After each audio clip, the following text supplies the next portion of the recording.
I mean, if you wanted to argue that China did it on purpose, that makes substantially more sense than the globalists are coming for Trump. I know. Because China's authoritarian. They know that we are not as resilient as they are in the sense that they will literally lock their own people in camps and there's nothing anyone can do to stop them. And they did.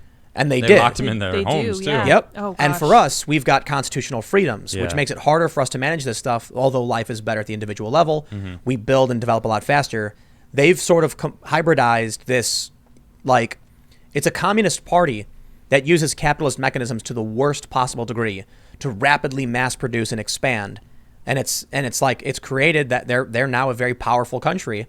So I really don't think this is the case. I'll tell you what makes way more sense than anything else. They're polluted. They eat gutter oil, and they got sick. And then when the doctors tried warning people, which could have ended this very quickly, the government didn't want to look bad. Right. So they started arresting the doctors and That's way destroying more evidence, likely. which Way more allowed likely. it to rapidly Yeah. spread. Yeah. So look, this is what the problem with authoritarianism is. They seem to think that one person is a better leader than the entirety of the country working together in a distributed, format. To an extent, they're correct. They can move quickly. Yeah. But then you end up with one guy whose ego is bruised, and he's Right. like, no, don't tell anybody. Not on my watch. This looks bad. And now it looks real bad. Mm-hmm. Yeah, but in the same sense, I have family in Sweden who, Nisha's worried about them because the government doesn't work the same way. They don't have that figurehead that goes, we need to do this. We're doing this. You tell your people to lock everything down, not necessarily like, a quarantine, but they're having issues because, now there's a coronavirus just hit one of the cities and someone tested positive, but the schools are still open because they haven't decided to lock everything down yet or close schools or, do all the necessary steps. It's slower. Yeah, well, they need like the whole public to go, we should do this. And then they do it. Exactly. And then by that point, when the public is saying, oh, wow, we should do this, that's kind of a little too late. So we're way better off than they are. So I heard that Finland shut down, like lockdown, like Oh, yeah? super lockdown, like California, like we are over here. Okay. So what is the difference, do you think, between Finland and Sweden? Oh, I don't know. I know Finland's pretty You don't know? efficient. I don't know but- anything about Finland. Oh, yeah, well, I mean. Well, it's an assumption. Yeah. Yeah. It's sweet. It's also up there. Scandinavian. Yeah, I mean, Scandinavia. they're next door neighbors. But they're so I different wonder if countries. they're- I know well, that, yeah. I just wondered if they had any. She's a difference. Scandinavianist. Yeah. She just made yeah. stereotypes about you based on. I don't- Jeez. Bigot. I'm sorry. No, this is what I often tell the lefties, like the far left anarchy types. Yeah. The problem with anarchy, what doesn't work, is that you're too far away from a hierarchical structure of authority. Yeah. So the easiest way to explain it is, if you take a fully authoritarian regime where one guy dictates, he's going to point his finger at that anarchist commune or whatever, and he's going to say, wipe them out. And then they're going to sit there and squabble and vote on how to react. And then it's too late. And then they get wiped out. Yeah. However, there's another problem too. Like I mentioned with China, you end up with these leaders who take everything so personally and want to be in control so much, but they're not capable of adapting quickly. They don't know everything. Yeah. So they end up doing things like, I don't want to look bad, so let's just sweep this under the rug and it'll all go away. And then you end up seeing everything gets really, really bad. Yep. So we have kind of a hybrid in that, Trump could say something and he gets called out for it really, really quickly and then course corrects. A lot of people will say maybe it wasn't soon enough. I don't care, man. Look, Trump came out and he said, don't worry about it. It's going to go to zero. It's like the flu. And that was a mistake. And then, a week and a How half long later. ago was that? When did he say was that? That was like 2 weeks only, ago? Yeah, that was Yeah. only like a week and a half ago. Yeah. a week But and a he He flipped. has corrected course. Yeah. He he's much learned. much faster Yeah. than China did, because there's now reports that China may have known about this since November. Yep. November. And it was like mid-January before they actually started doing anything. Right. So when you have one guy in charge and he's desperately thinking, I can stop this before anyone finds out, then it spreads faster. Whereas if he just said, if you come out and you say, here's what we're facing, people could have reacted much more quickly. Yep. And they ended up with like 80 some odd thousand people in their country affected. That we know of. But then here's the advantage they have in the long run. See, in China, it's legal to weld people's doors shut and barricade them in their homes so they Right. die without So they supplies. die. Yeah. I And know. then when videos come out showing they unseal this door and there's Oh, just two no. people dead on the ground, they said, no, that's fake news. That's just they fainted. And now they're all better. They both fainted at That's the what they did. same time. Yeah. Now they're not Yeah. here to Explain this prove for this, us. but Oh, I love that. we're just letting you know. Those people, well, they fainted and then won the lottery And they're moved gone, yeah. to Hawaii. where they're Very happy. enjoying American cuisine. And they're gone. Yeah. No, you can't interview them. I'm sorry. They want to be left alone. Mm-hmm.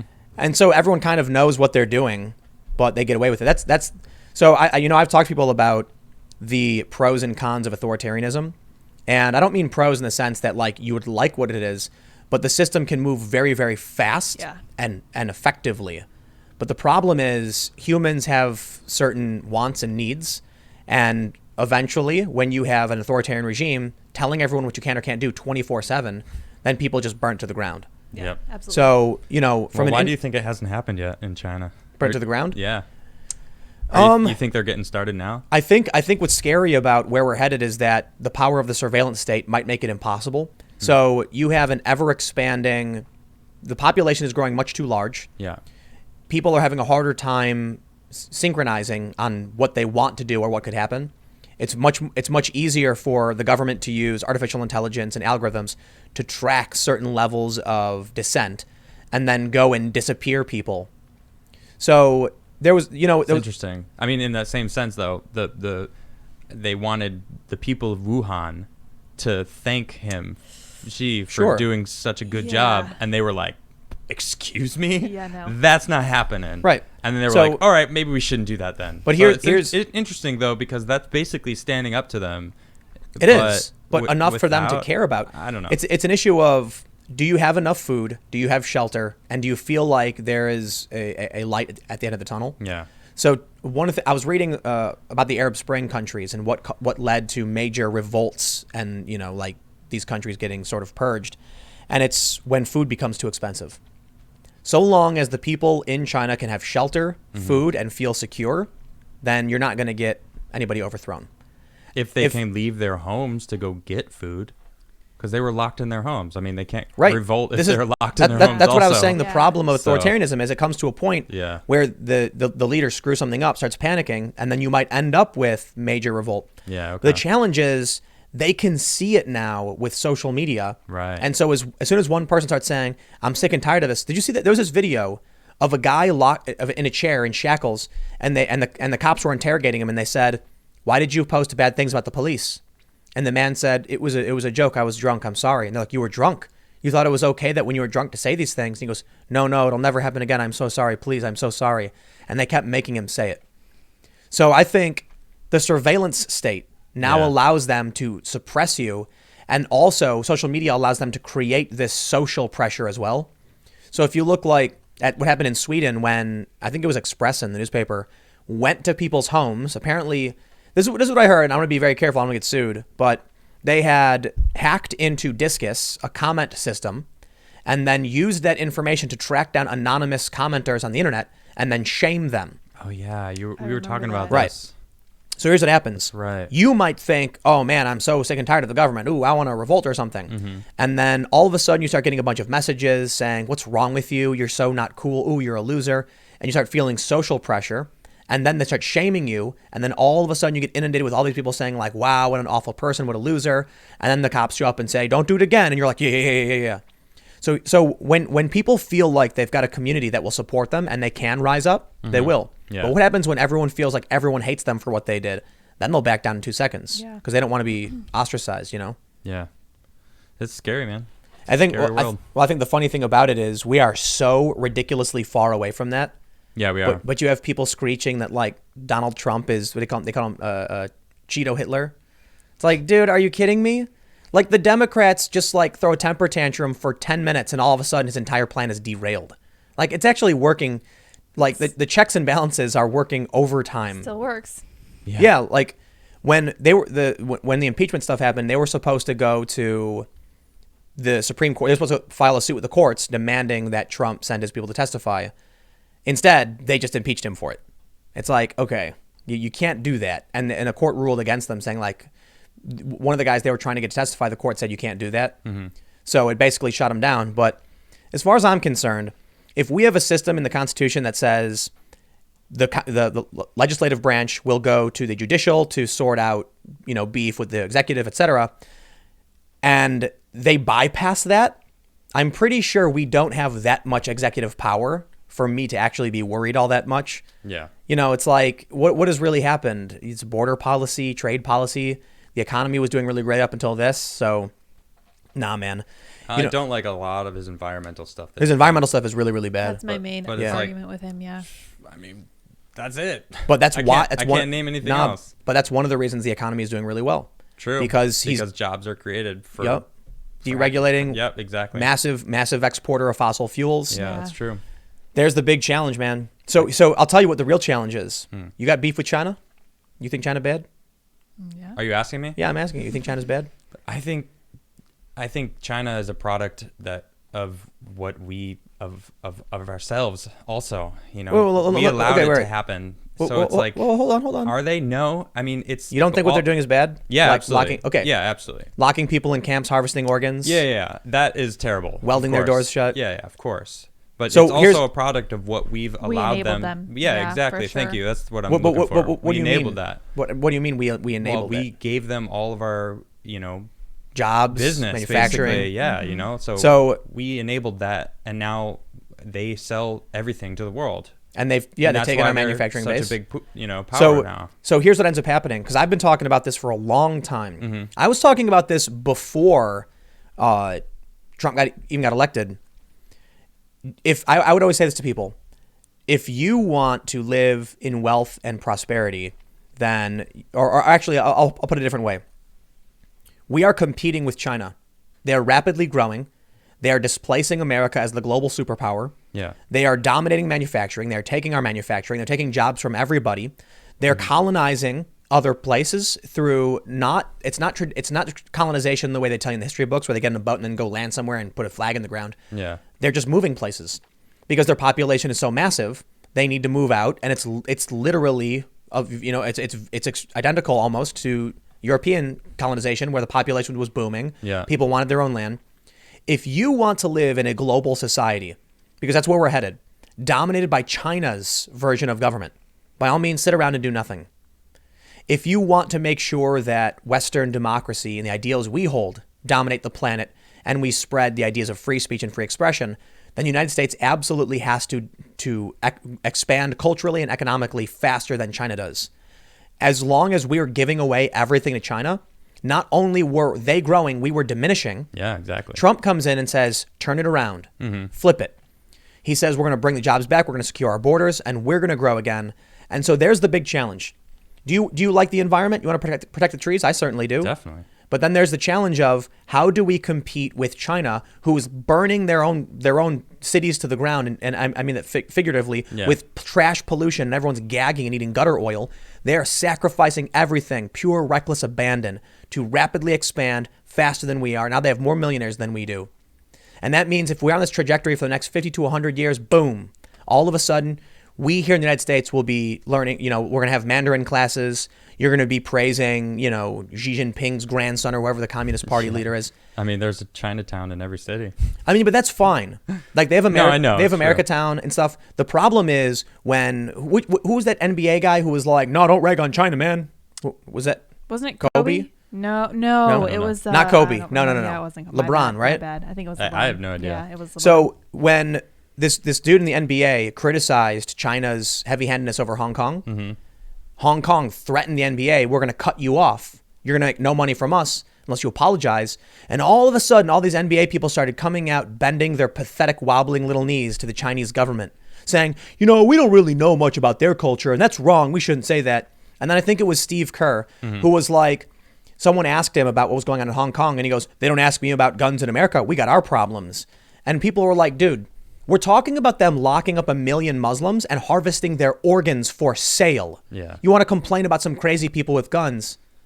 So that's what's scary. This is my scary China rant. Yeah, I was waiting. Yeah, dude. So when people start complaining that Trump is deregulating and taking up this land, this is basically why he's doing it. Yeah. And I think it's terrible. But I don't know what the alternative is. Let China expand uncontrolled, unchecked. One of the reasons for the European Union was because the massive expansion of China, and that the idea was that these countries had to come together and have a unifying body to compete with how massive China is becoming. Otherwise, in 100 years, yeah, there's going to be camps here, and they will be the dominant superpower. They will be exporting their culture to us. And then all of these authoritarian norms that they're enacting, which our celebrities are already bending the knee to, there we go.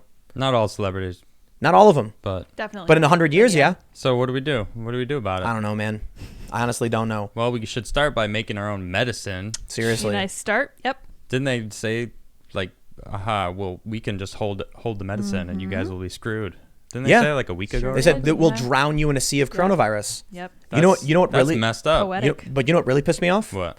In September, Trump ordered U.S. firms to come back to the U.S. Right. Many said yes.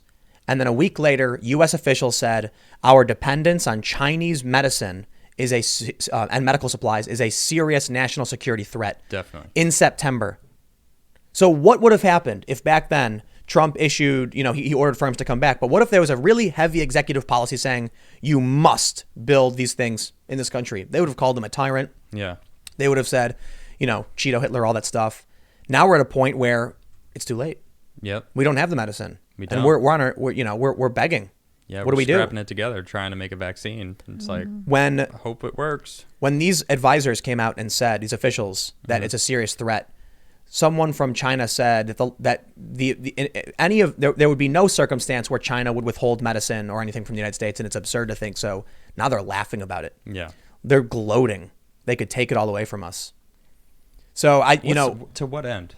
What is their goal there? Were they just simply saying that, or was there some context? do you know? I don't know. But it's like, What would it's so devilish to hear someone say that and think that like, why would we like brush it off and not still be talking about it? Yeah. Seriously, I don't understand why isn't the news like, can you believe they said that? Like Because- that's basically Because the economic ties, just like the NBA people being like, no, don't rag on China.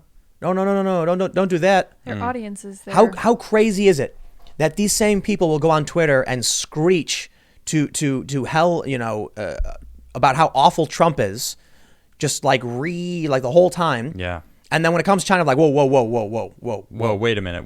You don't know Don't the you- whole truth. Don't rag on China. You don't Orange know man everything bad. about them. Orange man bad. Not But all China- Chinese people are the same. they're It's like, running well, interference. It's inverted. Yeah. It should be like China is a nightmarish hellhole, Yeah. and Trump, he's got problems. Yeah. You know what I mean?